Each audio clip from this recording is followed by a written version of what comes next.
Sorry, my hand slipped.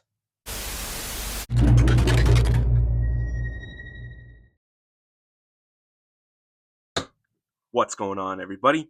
Republic Cinema here, and in this video, we're going to be taking a look at the new Transformers Studio Series Deluxe Class TF1 ELITA. Firstly, I want to point out how cool it is that we finally get to see ELITA get a major role in a Transformers movie. In previous continuities, she was deeply involved during the Cybertronian War, but those were in TV shows. This time around, we got to see something like that, but in a movie. To be honest, it would have been cool to see how ELITA, as a character in the movie series, would evolve over the course of the Cybertronian War, but unfortunately that's not the case, not while there's no sequel for Transformers 1 planned at the moment. Again, that's another story for another time. Did I forget to mention we had to wait an entire year for this figure to come out? We're not too far to the time where it's been a year since the pre-orders went live for this figure. That's also the time the pre-orders went live for both B127 and Sentinel Prime along with ELITA, only those two arrived much sooner. Why exactly did we have to wait longer for this figure?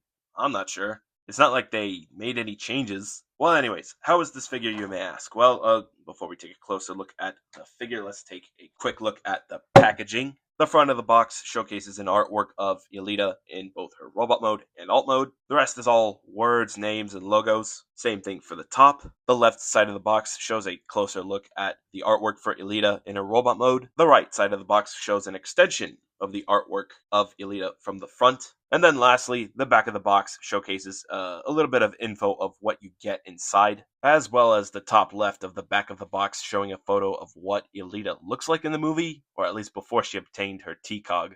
Anyways, enough of that. Back to the figure. So, to start off for painting and sculpting, I'd say the sculpting for the head, the limbs in a way, look okay. That's if you ignore the kibble. But in terms of painting, I feel this figure would look just a lot better if they went with a different paint for these parts right here. And I think I might as well throw in this part over here for extra credit. The bottom line is, the waist over here looks off because of this. In my opinion, I think the legs look okay. The arms, on the other hand, would look a little better were it not for this.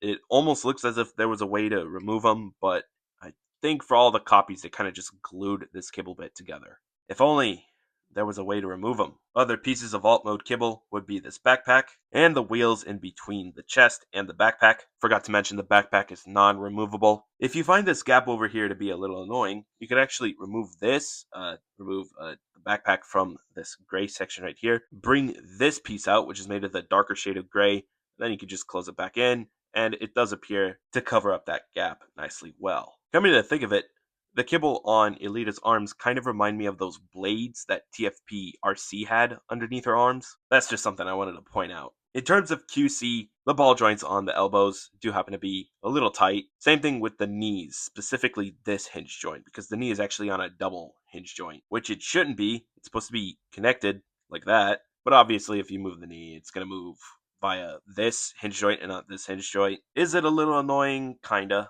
Another thing I don't like is that when you move ELITA's head forward, her whole chest opens up. It appears as if it's supposed to snap into something, but really it just kind of rests there. Did I forget to mention all four of the limbs, or at least for my copy of ELITA, can pop off easily? Let me know down in the comments if your copy can do that. Moving on to accessories, she does come with the rifle that she is seen using quite a lot in the movie. If you're wondering if it's a repaint of the same rifle that Bumblebee comes with, there's actually some differences. The most notable reason being that you could actually move the handle for some reason. Anyways, here she is equipped with her rifle. The other accessory she comes with would be the jetpack, which doesn't necessarily stay on the back all that great. I feel like it snaps it onto the back of the other Transformers 1 figures a little better. Also, here's Megatron with it, and then here's B127. One more thing, here's a shot of her equipped with her rifle and wearing her jetpack. And now for articulation. Ball joint at the head. This neck piece over here is on a hinge joint, which I guess allows for a chicken hinge for this figure. Not as great as the chicken hinge for the original Age of Extinction Evasion Mode Prime. Full rotation at the arm, bend at the shoulder, bend at the elbow, elbow swivel. Unfortunately, no wrist swivel, but hey, there is a waist swivel. The legs can spread.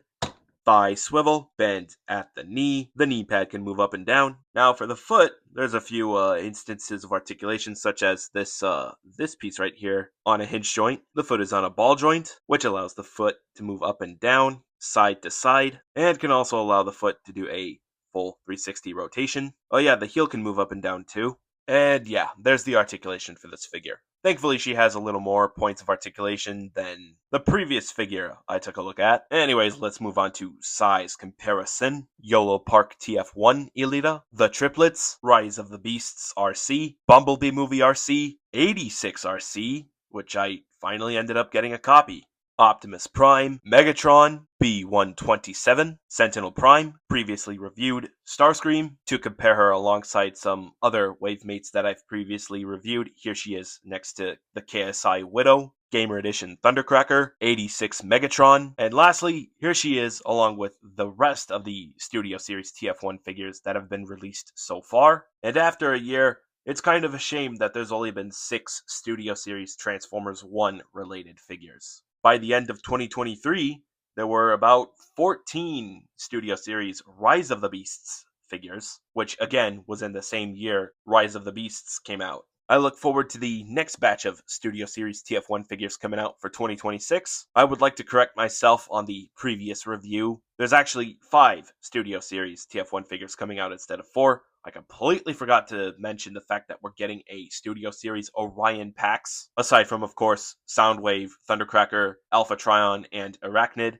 which, in my opinion, the next 5 Studio Series TF1 figures don't sound bad at all. I look forward to them, despite one of them just being a straight-up repaint. Please make more. Be sure to leave a comment down below which one out of the 5 you look forward to next year. Also be sure to leave a comment down below which of the 6 Studio Series TF1 figures that we have so far do you like the most. And now's the time we get down to transformation.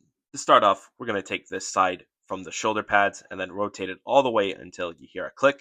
And then if the arm isn't straightened out, what I recommend you do is just straighten it out for now and then leave it out to the side. Same thing for the other arm. Next, you're going to rotate the head 180, bring this whole assembly down, bring the head up, make sure that it's closed in, bring the backpack out, just make sure that it's disconnected from this gray piece, which you'll also want to bring this piece out too. Bring out the wheels kind of like this, bring the shoulder parts inwards like so. And then you can go ahead and close that in, bring this panel out, and then bring this little panel all the way out, make sure that it clicks upwards, and then leave this whole assembly facing upwards, because then we're going to work on the legs. Starting off, fold in the heel spurs, untab the shin guards, bring them all the way out, close in the knee pads. Don't forget to do the same thing for the other leg. Double hinge shift the leg inwards and forward. Shift this assembly inwards as well. Once you've done the same thing for the other side, you can go ahead and connect the 2 folded in legs via a series of tabs and slots. Just make sure that you properly align the wheels in a specific way so that way they can tab in together without problems. Then you can go ahead and tab everything in.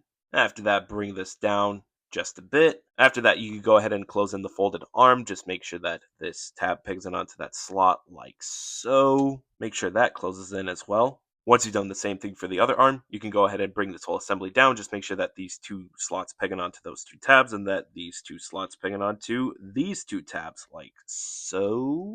And here you have the Studio Series TF1 Elita in her alt mode. And okay, I will admit, not a big fan of the transformation, but I still can't tell if this transformation was as frustrating as Starscream's transformation from the previous review. Anyways, I'm assuming this alt mode appears to be a little similar to the alt mode seen in Transformers 1, only there still appears to be a few pieces of robot mode kibble sticking out, especially on the bottom, and it actually hinders the wheels rolling properly.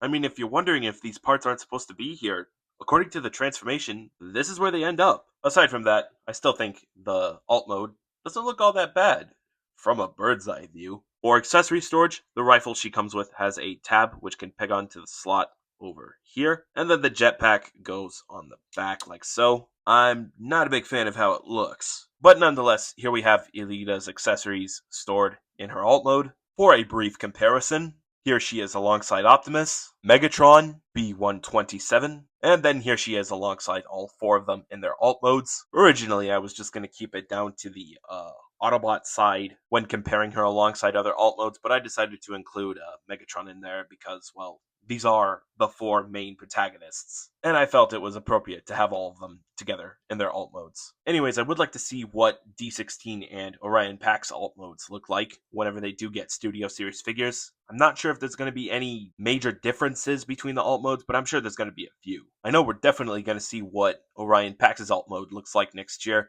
I don't know about D16, because so far we have no clue when a Studio Series D16 will even come to fruition. It's just speculation for now. Anyways, be sure to leave a comment down below which alt mode out of the four alt modes of the main protagonist from Transformers 1 do you like the most.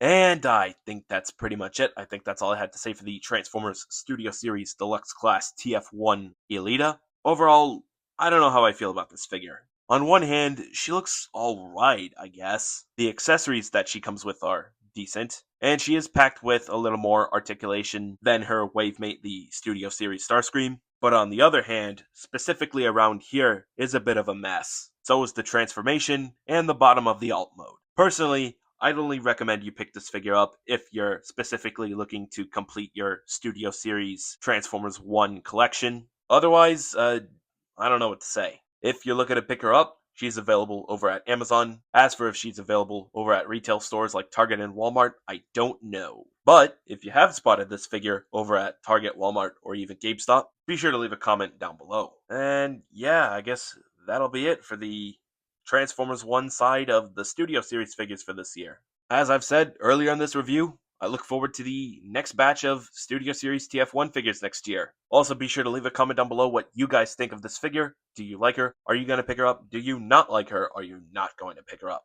And if you like what you saw in this video, be sure to slam that like button. Share this with your friends as well. Turn on post notifications so that way you don't miss another upload. Let me know how I did in this review video. And most importantly, be sure to hit that big red subscribe button. And that'll be it. Thank you very much for watching. Teo!